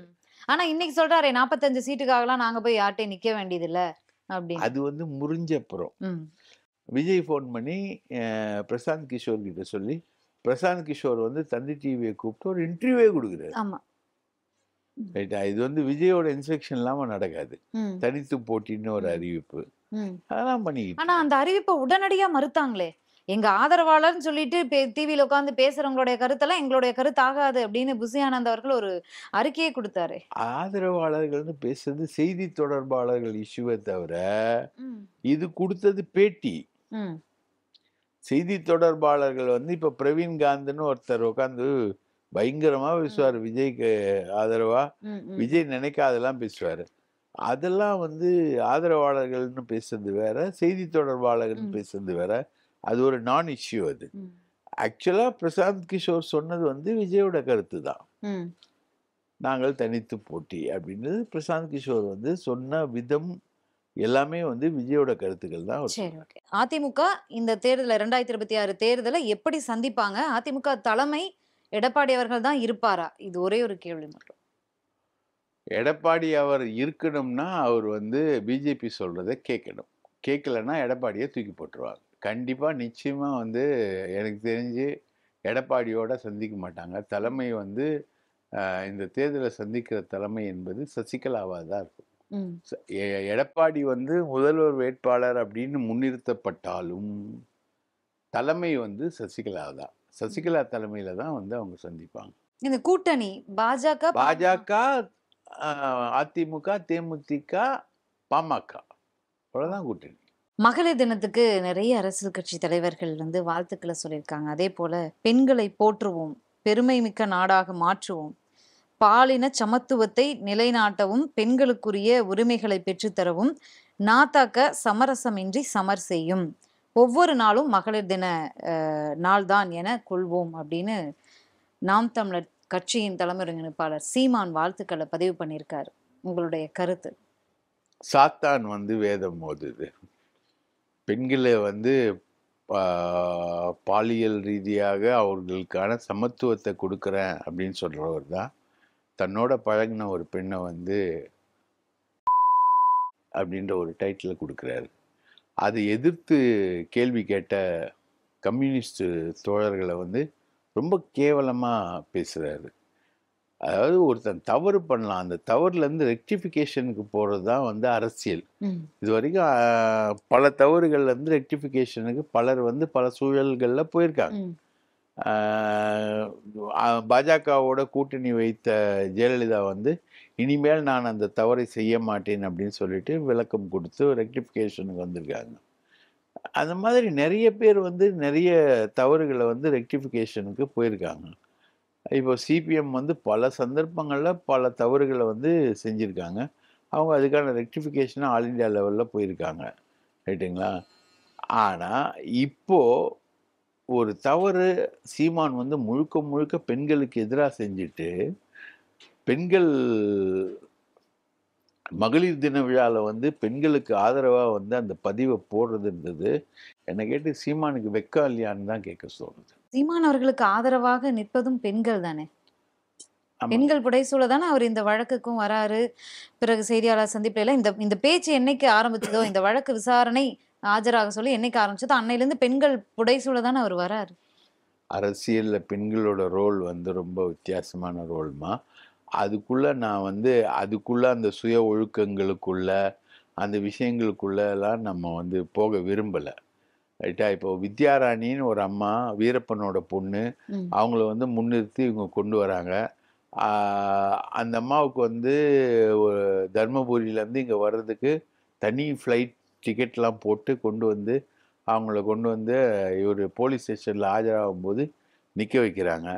வீரப்பன் வந்து பழங்குடியின பெண்கள் வந்து காவல்துறையால் கற்பழிக்கப்பட்ட போது அதுக்கு எதிராக வந்து பெரிய அளவுக்கு துப்பாக்கி ஏந்தி போராடினாரு. அந்த பெண்களை வந்து மானபங்கப்படுத்தின எல்லாருக்கும் எதிராகவும் நின்னார். நீங்கள் வீரப்பன் விஷயத்தில் பார்த்தீங்கன்னா இப்போது முழுக்க முழுக்க பழங்குடியின பெண்கள் வந்து கற்பழிக்கப்பட்டதாக தான் வரலாறு. அது எதிர்த்து வீரப்பன் நின்னது தான் அந்த வரலாறோட தொடர்ச்சி, மற்ற விஷயங்கள் எல்லாமே. அந்த பொண்ணு வந்து அந்த அந்த வீரப்பனுடைய போராட்டத்தை கொச்சப்படுத்துகிற மாதிரி அந்த பொண்ணு வந்து நின்று இங்கே இப்போ சீமான் கிட்ட வந்து சீமானை பாதுகாக்க வந்து சித்தப்பா எங்க அப்பா இருந்தா நடக்கிறதே வேற அப்படின்லாம் சொன்னாங்க. ஆமாம், அவங்க அப்பாவது துப்பாக்கியால் சுட்டுப்பாரு, எங்கள் சித்தப்பா வெடிகுண்டு வீசுவேன்னு தான் சொல்லுவார். அவர் வெடிகுண்டு வீச வேண்டியது தானே. அந்த மாதிரி தான் அது. இல்ல அந்த ஸ்டேஷன் வாசல்ல நின்னுகிட்டு இந்நேரம் எங்க அப்பா இருந்தா நடக்கிறதே வேற அவங்களுக்குலாம் அப்படின்னு சொல்றாங்க. அவரும் சீமான் அவர்களுக்காக நின்றுப்பார் அப்படிங்கறதான அதோட மீனிங் ஆகுது. அதான் அப்படி நிக்கிறதுன்றதே வந்து தப்பு இல்ல. அது சீமான் மீது இருக்கக்கூடியது வந்து பாலியல் புகார் தானே. அப்போ விசாரணைக்கு தடை விதிக்கப்பட்டிருந்தாலும் அது வந்து பாலியல் புகார் தானே. ஒரு பெண்ணை வந்து கல்யாணம் பண்ணிக்கிறேன்னு ஏமாத்தி அவளை 7 முறை கருக்கழிப்புக்கு உள்ளாக்கின புகார் தானே. ஆதாரம் இல்லையா, ஆதாரம் இல்லாம நீங்க எப்படி என்ன அப்படி சொல்லுவீங்க அப்படின்னு கேக்குறாரு சீமான். ஆதாரம் இல்லாமல ஹைகோர்ட் நீதிமன்றம் ஹைகோர்ட் ஜட்ஜ் வந்து தீர்ப்பு கொடுத்தாரு. வழக்கறிஞரும் சொல்றாரு பாலியல் குற்றவாளி நீங்க யாருமே செய்தி போடக்கூடாது, செய்தி போட்டீங்கன்னா உங்க மீது நடவடிக்கை எடுக்கப்படும், வழக்கு தொடரப்படும். வழக்கு தொடரட்டும், அதை பத்தி தான் பிரச்சனை இல்லை. சென்னை உயர்நீதிமன்றம் சொல்லிச்சா இல்லையா? உச்ச நீதிமன்றம் வந்து அதுக்கு எதிராக தீர்ப்பு சொல்லியே அதுக்கு தடை தானே விதிச்சிருக்காங்களே தவிர அந்த தீர்ப்பு தவறுன்னு உச்ச நீதிமன்றம் சொல்லிச்சா? இல்லையே. இப்ப என்ன நடக்குது? அந்த வழக்கோட ஸ்டேட்டஸ் என்ன? வழக்கோட ஸ்டேட்டஸ் சிம்பிள்மா, நான் நரேட் பண்ணிடுறேன். அதாவது நாகரத்னான்னு இல்ல ஒரே ஒரு டிஸ்டர்பன்ஸ், இவர் குற்றமற்றவரா? ஏன்னா அது பொய் வழக்கு, அந்த கேஸ் நிக்காது அப்படின்னு சொல்லியிருக்காரு. இவர் குற்றமற்றவரா? அந்த வழக்கினுடைய ஸ்டேட்டஸ் என்ன? முழுக்க குற்றவாளி தான் இவர். அது எப்படின்றத நான் சொல்கிறேன். அந்த வழக்கு வந்து உச்சநீதிமன்றத்துக்கு போகும்போது ஆர்எஸ்எஸ் பிஜேபியோடைய ஒரு ஒர்க் அவுட் வந்து அங்கே பண்ணியிருந்தாங்க. ஆர்எஸ்எஸோட வழக்கறிஞர் வந்து அங்கே வந்திருந்தாங்க, நிர்மனேஷ் துபே. அது வந்து நிர்மனேஷ் துபே வந்து என்ன வாதங்கள் முன்வைக்கிறதா இருந்தாருன்னா, இப்போது இவங்க ஏதாவது ஒரு வாதத்தை முன் வச்சிருந்தாங்கன்னா விஜயலட்சுமி தரப்பு அதுக்கு எதிராக வேற மாதிரி ஒரு வாதத்தை முன் வச்சு அங்கே சீனியே மாற்றுறதுக்கு இருந்தாங்க. அப்போது வந்து தமிழக அரசும் விஜயலட்சுமியும் பின்வாங்கிட்டாங்க. ம். பின்வாங்கிட்ட உடனே நிர்மலேஷ் துபே என்ன சொல்றாரு, ஒரு செட்டில்மெண்ட் நாங்க போறோம் ம். அப்படின்றாரு. அப்ப நீங்க வந்து செட்டில்மெண்ட்டை முடிச்சுட்டு வாங்க, ம். அது வரைக்கும் நான் ஸ்டே பண்றேன்னு ஸ்டே பண்ணிட்டாங்க. நோட்டீஸ் ஆர்டர்ட், ம். 2 சைடுக்கும் நோட்டீஸ் ஆர்டர். ம். இப்போ வந்து முழுக்க முழுக்க அது வரைக்கும் விஜயலட்சுமி கிட்ட வந்து பேசுறதுக்கு ஒரு முயற்சி பண்றாரு சீமான். ம். லூயிஸ் அப்படின்னு சொல்லிட்டு அஹ், சீமானோட ஒன்று விட்ட தங்கையோட கணவர், அவரை விட்டு பேசுறாங்க. லூயிஸை விட்டு பேசுறாங்க. லூயிஸ் வந்து பேசுறாரு, எப்படி காம்ப்ரமைஸ் ம். பண்ணிக்கலாமா, போலாமா, ம். வரலாமா அப்படின்னு சொல்லிட்டு. அந்த ஆடியோக்கள் கூட வெளியில வந்து அப்போ சாட்டை துரைமுருகன் வந்து ஒரு வீடியோ வெளியிடுறாரு. நீ விஜயலட்சுமி நீ களி திங்காம போக மாட்ட, ஆமா. சிறைக்கு போவ நீ அப்படின்னு ம். ஒரு வீடியோ வந்து ம். வெளியிட்டார். இது வந்து இன்டர்ன் வந்து அது வரைக்கும் யோசிச்சுக்கிட்டு இருந்த விஜயலட்சுமிய ம். வெறியாக்கிடுச்சு. ம். வெறியாக்கிட்டு விஜயலட்சுமி வெறியாக்குச்சா இல்ல பயப்பட வச்சுதா? ஏன்னா இனிமே பேச வெறியாக்கி மாட்டேன் அப்படின்னு ஒரு வீடியோ அவங்க போட்டிருக்காங்க. இல்ல இல்ல வெறி இது பத்தி பேசுறது வந்து வேஸ்ட் ம். ம். அப்படின்றதுதான் ஒரு நிலவரம். ம். ஆனா அவங்க பேச வேண்டிய சில சேனல்கள் கிட்ட எல்லாம் அவங்க பேசியிருக்காங்க. ஆமா ஆமா அது இன்டர்வியூவா இப்போ வெளியில ஆமா. வரப்போகுது. இப்போ டோட்டலா விஜயலட்சுமி சைடு ஆராயும் போது ஷீ இஸ் ரெடி. ம். அவங்க வந்து இப்போ ஒரு வழக்கறிஞர் வந்து செட் பண்ணி அவங்க வந்து உச்சநீதிமன்றத்துல தனக்கு இழைக்கப்பட்ட அநீதிகள் எல்லாத்தையுமே வந்து அவங்க சொல்ல போறாங்க. ஓகே. அப்ப இதுல செட்டில்மென்ட்க்கு அவங்க ரெடி ஆகல. அவங்க ரெடி ஆகல. செட்டில்மென்ட்க்கு ஓகேன்னு சொல்லி பேசுற மாதிரி ஒரு ஆடியோ சமீபத்துல அதான் வெளியானது. ஆ. செட்டில்மெண்ட்டுக்கு ஓகேன்ற மாதிரி லூயிஸை வச்சு ஆமா பேசி ஆமா. ஒரு ஆடியோ வந்தது. அதெல்லாமே நடந்துகிட்டு இருந்தது ம். இன்டர்ன்ல. ஆனா நம்ம சாட்டை துரைமுருகன் போட்ட ஒரு வீடியோ வந்து மோசமா போகுது. அதுக்கப்புறம் இவரும் ரியாக்ட் பண்றாரு இல்லையா, ஆமா இவரோட வார்த்தைகள். இவரு ரியாக்ட் பண்றாரு இல்லையா, நாங்கெல்லாம் செட்டில்மெண்ட் எல்லாம் போறதுக்கு ஆமா தயாரா இல்லை அப்படின்ற மாதிரி. ஆமா. ஸோ அது எல்லாமே அதுக்கெல்லாம் இதுவாயிடுச்சு, வாய்ப்பே இல்லைன்னு சொல்லிட்டாரு. வாய்ப்பே இல்லைன்னு. இப்போ வந்து விஜயலட்சுமி வந்து தயாராயிடுச்சு. முழுக்க முழுக்க சீமானுக்கு எதிராக வந்து வழக்கறிஞர், ஒரு பெரிய வழக்கறிஞரை வச்சு வாதாடுவதற்கு தயாராகிடுச்சு. ம். அது இல்லாம தமிழக அரசு போலீஸ் வந்து புலனாய்வு வந்து பிரம்மாண்டமா பண்ணியிருக்கு ம். இந்த விஷயத்துல. இப்போ நான் ஒரே ஒரு சம்பவம் மட்டும் நான் சொல்றேனே. இவங்க வந்து கருக்கலைப்பு பண்றாங்க. ம். கருக்கலைப்பு ஒரு டாக்டர் கிட்ட போய் பண்றாங்க. அந்த டாக்டர் கிட்ட அஃபிடேவிட் வாங்கியிருக்காங்க. யார் கூட்டிட்டு வந்தா, என்ன கூட்டிட்டு வந்தா, எப்படி கூட்டிட்டு வந்தா அப்படின்னு. கிட்டத்தட்ட வந்து மாலை மாத்தினதுக்கான போட்டோவே இருக்கு. அது வந்து மாலை மாத்தினதுக்கான போட்டோ வந்து இந்த ஒளிப்பதிவாளர் ஒரு சந்தோஷ்னு ஒருத்தர், சந்தோஷ். சந்தோஷ் கிட்ட அந்த மாலை மாத்த 2 பேரும் மாலை மாத்தி கார்ல உட்காந்துருக்க போட்டோவே இருக்கு. அது வந்து கார்த்தின்றவர்கிட்ட முன்னாடி இருந்தது, அது வாங்கியிருக்காங்க. ம். அது இல்லாம அந்த டாக்டர்ஸ் கிட்ட போயிட்டு வாங்கியிருக்காங்க. அது இல்லாம இவர் வந்து அடிச்சிருக்காரு, சீமான் வந்து அடிச்சிருக்காரு இந்த பொண்ணை. அந்த பொண்ணு வந்து பாட்டிலில் அடிச்சிருக்காரு. அது கையில் காயம் வந்திருக்கு. அப்புறம் கட்டளை பண்ணியில் வச்சு மோதிருக்காரு மண்டையை குடிச்சிட்டு. அதுக்கான காயங்கள் அந்த சர்டிஃபிகேட்ஸ்லாம் இருக்குது நிறைய. அது இல்லாமல் அந்த மதுரை செல்வம்னு ஒருத்தர், அவர் பேசின அந்த ஆடியோக்கள் எல்லாமே வந்து அதெல்லாம் மார்க் பண்ணியிருக்கு ம். விஜயலட்சுமி. அந்த ஆடியோக்களுடைய வெராசிட்டி, ஒரிஜினாலிட்டி, இந்த விஷயங்கள்லாம் இப்போ மதுரை செல்வம் பேசுனதில் இருக்கக்கூடிய முரண்பாடுகளை தான் வந்து இந்த லூயிஸ்ன்றவர் பேசுறதுல மாற்றி, மதுரை செல்வம் தப்பாக பேசிட்டான் அப்படின்ற மாதிரி மாற்றி பேசுகிறதா அவர் பேசுகிறார். ஸோ இதெல்லாமே இருக்குது. ஸோ இதை அடுத்த கட்டமாக போலீஸ் வந்து தன்னோட புலன் விசாரணையில் என்ன பண்ணிச்சுன்றதையும் சுப்ரீம் கோர்ட்டில் சொல்ல போகுது. அந்த ம். நாகரத்னான்றவங்க வந்து பில்கிஸ் பானு கேஸ்லேயே ம். சூப்பராக ஜட்ஜ்மெண்ட் கொடுத்த அம்மா. ம். அந்த அம்மாட்ட தான் மறுபடியும் வரப்போகுது. இவங்க மறுபடியும் சொல்ல போகிறாங்க, எல்லாத்தையும் பண்ண போகிறாங்க. இதில் வந்து பார்த்தீங்கன்னா 2 கொஸ்டின் தான். ஒன்று வந்து ஒரு பொண்ணை வந்து அவளுடைய விருப்பத்தின் பேரில் வந்து உடல் உறவு கொண்டுட்டு, அந்த உடல் உறவு வந்து அந்த பொண்ணு வந்து புகாராக்குனா அது நிற்குமா அப்படின்றது ஒரு கொஸ்டின். 2வது அப்படி ஒரு புகாராக்குனா அந்த பொண்ணுக்கு என்ன தரணும் அப்படின்றது தான். இப்போ அவுட் ஆஃப் கோர்ட் செட்டில்மெண்ட்டுன்ற அடிப்படையில் வந்து சீமான் மூவ் பண்ணும்போது, ம். அவுட் ஆஃப் கோர்ட் செட்டில்மெண்ட் வந்துச்சுன்னா ஓகே ஃபைன், இப்போவுமே கொண்டு போய் கொடுத்துட்டு நாகரத்னா மட்டும் நாங்கள் அவுட் ஆஃப் கோர்ட் செட்டில்மெண்ட்டுக்கு வந்துட்டோன்னு. ம்.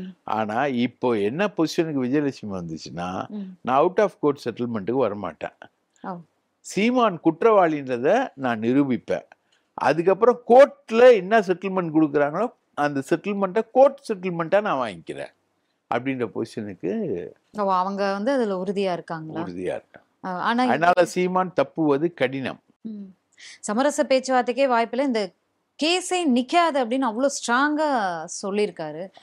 சீமான் தரப்பு வழக்கறிஞர்களும் பேசுறாங்க. சாட்டை துரைமுருகன் அவருடைய தொடர் வீடியோக்கள் வந்து பார்த்திருப்பீங்க. இன்னொரு டவுட் என்னன்னா, நீங்க உங்களோட வீடியோக்கள்லாம் என்கிட்ட இருக்கு, நான் ஒவ்வொன்னா அதை வெளியிடுவேன் அப்படின்னு சொல்லியிருக்காங்க. என்ன வீடியோக்கள்? விஜயலட்சுமி தொடர்பான என்ன வீடியோக்கள்? மதுரை செல்வத்துக்கிட்ட இந்த அம்மா விஜயலட்சுமி பேசி கொடுத்த வீடியோக்கள், அது விம்சன் ஃபேன்சிஸ் இருக்கு இல்லையா, நீங்க என்னன்னா விஜயலட்சுமி வந்து சீமான் மீது புகார் கொடுத்தவர் மட்டுமல்ல, புகாரை வாபஸ் வாங்கினவங்களும் அது அப்போ ஒரு வீடியோல பேசுறாங்க இல்லையா, சீமான வந்து ஒண்ணுமே பண்ண முடியாது, சீமான் வந்து பெரிய பவர்ஃபுல். அப்போ அந்த ஸ்ட்ரோக்ல நிறைய பேசியிருப்பாங்க, மாமா சீமான் மாமா. அதாவது ஃபுல்லா விஜயலட்சுமியை க்ளோஸா ஆராயும் போது ஏமாந்த பொண்ணு, அது ஏமாந்துரு. ஒருத்தன் வந்து நம்ப வச்சு ஏமாத்திருக்கான், அது சீமான் நம்ப வச்சு ஏமாத்திருக்கான். ஏமாந்த பொண்ணு சார் மேடம், எல்லாம் என்னால டைஜஸ்ட் பண்ணவே முடியல. ஒரு பொண்ணு அதோட உடல் உறவு கல்யாணம் அதெல்லாம் பண்ணிட்டு அதுகிட்ட இருந்து காசும் புடுங்கிறதுன்னா என்ன மேடம்? இது காசு புடுங்கி அபாஷனும் பண்றோன்னா என்ன? இதெல்லாம் வந்து ஏமாறுறது. ஒரு பொண்ணு ஏமாறுறதுக்கும் ஒரு அளவு இருக்கு. அவங்களோட கேரக்டரை தானே இப்ப விமர்சிக்கிறாங்க. அவங்களுக்கு இதுதான் வேலை, அவங்களுக்கு இதுதான் வேலை. நடுவுல தொழிலாளி அந்த பொண்ணு வந்து நடுவுல ஒருத்தருக்கு நிச்சயமா இருந்தது. அதெல்லாம் சீமான் விஷயத்துக்கு முன்னாடி ஒரு இடத்துல நிச்சயமாவது சில பிரச்சனைகள் அந்த பொண்ணு கேரக்டர்ல வருது. ஆனா அது எதுவா இருந்தாலும் நீ ஏமாத்தி அடிச்சு காசை புடுங்கி அபாஷன் பண்ணி இவ்வளவும் ஒரு பொண்ணுகிட்ட செய்யறதுக்கு உனக்கு என்ன தகுதி இருக்கு? நீ என்ன அரசியல் தலைவன்? உனக்கு வந்து பெண்கள் வந்து உனக்கு சப்போர்ட் பண்ணி நான் 10 பெண்களை நிற்க வச்சு பேட்டி கொடுக்குறியா? அந்த பெண்களுக்கு அந்த பெண்மைன்றது இல்லையா, பெண்மையெல்லாம் நாங்கள் மதிக்கிற தாய்மை. எங்கள் தாயெல்லாம் ஒரு பெண்ணு தான், அவகிட்ட தான் நாங்கள் இந்த உலகத்தையே கற்றுக்குறோம். இந்த மாதிரி கேரக்டர்லாம் சப்போர்ட் பண்ணுற பெண்கள்லாம் உண்மையிலேயே பெண்மை தன்மைக்கு உரியவங்களா அவங்க அப்படின்றது ரொம்ப கேள்விக்குறியா இருக்கு. இல்லை, ரொம்ப சாடியும் பேசுகிறாங்க. இன்னொன்று, இந்த வீட்டில் முன்னாடி இந்த ஆஜராகிறதுக்கு முன்னாடி அதெல்லாம் முடியாது, ஆஜராக முடியாது, உன்னால் முடிஞ்சதை பார்த்துக்கோ அப்படின்னு பேசினாரு. அதற்கு பிறகு வந்து ஆஜராகிறாரு, அங்கங்கே காரை போட்டு வந்து ஆஜராகிறாரு. என்னதான் நடக்குது? என்னதான் இவரோட திட்டம் அப்படிங்கிறது? விடலை, அவங்க போலீஸ் வந்து விடலை. இவர் வந்து ஆஜராக மாட்டேன்றாரு, உன்னால் என்ன பண்ண முடியுன்றாரு. அங்கேருந்து சொல்லிட்டாங்க தூக்கிடுவாங்க உன்னை அப்படின்ற மாதிரி ஒரு அரஸ்ட்ன்ற சினாரியோவை அதனாலதான் வராரு. கார் அங்கேருந்து போட்டு இப்போ ஒருத்தர் வீடியோவில் சொன்னார்ல, ஜெயலலிதா அரெஸ்ட் ஆகிட்டு வெளியில் வர்ற போது இருந்த கான்வாய் வந்த மாதிரி இருந்ததுன்னு ஒருத்தர் புலகாங்கிதப்பட்டு சொன்னார் இல்லையா ஒரு வீடியோவில். அது மாதிரி இவர் நின்று வராரு. இவர் 8:30 மணிக்கு வரேன்னாரு. அப்போது போலீஸ் என்ன பண்ண, நீ சொல்கிற நேரத்துக்கு நாங்கள் அட்டென்ட் பண்ண முடியாது, 6 மணிக்கு ஆஜராகிறேன்னு சொல்லியிருந்தாரு. 6 மணிக்கு ஆஜராகிறாங்க, 8:30 மணிக்கும் உள்ளே வரேன்னாரு. 8:30 மணிக்கு மேலே அவங்க சொல்கிற டைமுக்கு நீ தான் வரணும் அப்படின்ற மாதிரி கொண்டு போகிறாங்க. ஸோ இது வந்து முழுக்க வந்து சீமானால் தப்பவே முடியாதுங்க. ஒன்று தெரிஞ்சுக்கோங்க மேடம், ஒரு கேஸ் வந்து உங்கள் மேலே விழுந்ததுன்னா, ஜெயலலிதா மேலே இருந்த கேஸ் என்ன, டிஸ்ப்ரப்போர்ஷனேட் வெல்த் கேஸ் எத்தனை வருஷம் இருந்தது? 19 வருஷம் இருந்தது. ஆனால் தண்டனை அடைஞ்சாங்களா இல்லையா? அடைஞ்சாங்க. அது மாதிரி இந்த கேஸ் எடுத்த உடனே வந்து நீ ஸ்குவாஷ் போட்டு நீ ஹைகோர்ட்டுக்கு போய் இந்த கேஸை பெருசாகிட்ட. இன்னைக்கு சுப்ரீம் கோர்ட்டுக்கு நீ தான் போயிருக்க. இல்ல, இதுல திமுக பழிவாங்குதுன்னு சொல்லிட்டு இருக்காரு. இவர் தான் இதை ஆரம்பிச்சு வச்சதே. அப்புறம் திமுக பழிவாங்குது அப்படின்னு சொன்னா அதுல என்ன அரசியல் இருக்கு? 2011 புகார் கொடுக்குறாங்க மே மாசம். 2011 ஜூன் மாசம் வந்து இலை மலர்ந்தால் ஈழம் மலரும்னு சொல்லிட்டு காம்ப்ரமைஸ் பண்றாரு. அப்புறம் எடப்பாடி ஆட்சி வருது. எடப்பாடி ஆட்சியில் வந்து முழுக்க புரட்சி தமிழன் எடப்பாடி இருந்தாரு. அப்புறம் வந்து சசிகலாவோட போறாரு, எல்லா வேலையும் பார்க்குறாரு. இவர் வந்து விஜயலட்சுமியை இவர் மடக்கிறதே எப்படின்னா, அவங்க அக்காவுடைய குழந்தைய கடத்திட்டு போறாங்க. இவர் கலைஞரோட நெருக்கமா இருக்காரு, இன்னொரு போலீஸ் அதிகாரியோட நெருக்கமா இருக்காருன்னு தான் மடக்கிறாரு. ஸோ ஆளுங்கட்சி இந்த விஷயங்கள் எல்லாத்துலேயும் தான் இவர் வந்து விஜயலட்சுமியோட டிராவல் ஆகுறாரு. இவர் போயிட்டு திமுக திமுக திமுகனா எப்படி திமுக? ஆல்ரெடி இருக்குல்ல, எல்லாமே வந்து விஜயலட்சுமி வச்சிருக்குல்ல. அந்த பொண்ணோட இது பாவங்க, என்னை பொறுத்தவரைக்கும் பாவம். பாவத்தை சம்பாதிக்க கூடாது. ஓகே, கடைசியா 2 கான்ட்ரோவர்சிகள் போயிட்டு இருக்கு. அதுல எது உண்மையாக வாய்ப்பு இருக்கு அப்படிங்கறதுதான். சீமான் தான் முதலமைச்சர் வேட்பாளர், பாஜக பாமக நாம் தமிழர் கூட்டணியில இந்த தேர்தலை சந்திப்பாங்க அப்படிங்கிற ஒரு விஷயம். இன்னொன்னு வந்து விஜய் தான் வந்து முதலமைச்சர் வேட்பாளர், தாவேகா பாஜக பாமக அதிமுக கூட்டணியில தேர்தலை சந்திப்பாங்க அப்படின்னு. இதுல 2ல ஏதாவது ஒண்ணு உண்மையாகிறதுக்கெல்லாம் வாய்ப்பு இருக்கா? ரெண்டாவது உண்மையே ஆகாது. விஜய் தான் முதலமைச்சர், பாஜக அதிமுக கூட்டணியில விஜய் முதலமைச்சர் நடக்கவே நடக்காது. சீமான் முதலமைச்சர் அப்படின்றது வந்து அவங்க பாமகவும் பாஜகவும் கூடுற கூட்டணியில பாமக நிச்சயமா ஏத்துக்காது சீமான. அவங்க ஏற்கனவே நடிகர்கள் விஷயத்துல கொஞ்சம் டிஃப்ரெண்டான பார்ட்டி. அவங்க விஜயகாந்துக்கும் அவங்களுக்குமே வந்து ஒரு பெரிய சண்டை நடந்திருந்த களம் இது. அதுக்குள்ள அது நடக்காது. ரெண்டுமே பாசிபிலிட்டி இல்லை. நீங்க சொன்ன ரெண்டுமே ரூமர்ஸ். 2026 தேர்தல் களம் ரொம்ப டஃபா இருக்கும் அப்படிங்கிறது நம்ம பார்த்துட்டு தான் இருக்கோம். ஒவ்வொரு நாளும் அரசியல் ஹேப்பனிங்ஸ், பிரேக்கிங் இதெல்லாம் பார்த்துட்டு தான் இருக்கோம். ஆனால் அந்த திமுக கூட்டணி சிந்தாம சிதறாம அப்படியே தேர்தலை சந்திக்குமா அப்படிங்கிறது இதுல மிகப்பெரும் கேள்விக்குறியா இருக்கு. ஏன்னா கூட்டணி கட்சிக்குள்ளேயே வந்து நிறைய விமர்சனங்கள், கருத்து முரண்கள். முதல்ல வந்து விசிகாவோட ஒரு முரண்பாடு இருந்தது. ஆதவ் அர்ஜுன் ரெட்டி வந்து கிளப்பி விட்டாரு முரண்பாட. இன்னைக்கு பாத்தீங்கன்னா விசிகா அந்த முரண்பாடுகள் எல்லாம் களைஞ்சு நிக்குது. ஆமா, ரைட்டா? ஆனா வேதனைய ஒரு 2 தினங்களுக்கு முன்பாக கூட ஒரு கொடியேற்ற விட மாட்டாங்க அப்படின்னு திருமாவளவன் அவர்கள் வேதனை. அது வந்து 2 எம்எல்ஏ 2 எம்பி இருக்கிறதுனால கொடியேற்ற விட மாட்டாங்க. இப்போ இனிமேல் போட்டு ஒரு 8 எம்எல்ஏ 9 எம்எல்ஏ கொடுத்துட்டாங்கன்னா அது வேதனை சரியாயிடும். ரைட்டா? இந்த முறை சீட்டு வந்து அதிகரிக்கும். கூட்டணி கட்சிகளுக்கான சீட்டு வந்து மிகப்பெரிய அளவில் அதிகரிக்கும். மற்றபடி ஒன்றும் இப்போ கம்யூனிஸ்டோட வந்து அரசு ஊழியர் பிரச்சனை, சாம்சங் பிரச்சனை இதெல்லாம் வந்து இருந்து அதெல்லாமே சால்வ் ஓரளவுக்கு பேசி பேசி பேசி சால்வ் ஆகக்கூடிய ஒரு சூழ்நிலையில தான் கொண்டு போயிட்டுருக்காங்க. ஆனால் முரண்பாடுகள் இருக்குது. ஆனால் ஸ்டாலின் சொல்கிற மாதிரி அது வந்து விரிசலை நோக்கி போவதற்கான விஷயம் என்பது இல்லை. திமுகவுக்காவது கூட்டணி இருக்குது, அதில் முரண்பாடு இருக்குது. அதிமுகவுக்கு எங்கே கூட்டணி இருக்குது, பாஜகவுக்கு எங்கே கூட்டணி இருக்குது, அதில் எங்கே முரண்பாடு இருக்குது. ரைட்டா? ஏதாவது ஒரு வைஃப் இருக்கு, டைவர்ஸ் பண்ணலாம். இல்ல பாஜக கூட்டணி இருக்குல்ல, ஒரு சில கட்சிகள் இருக்காங்களே, பாமக இருக்கு. அது கூட ஒன்றும் பெரிய கட்சிகள் எல்லாம் கிடையாது. நன்றி சார், நன்றி. உங்களோட நேரத்தை எங்களோட பகிர்ந்தமைக்கு நன்றி. வாய்ப்பளித்ததற்கு மிக்க நன்றி.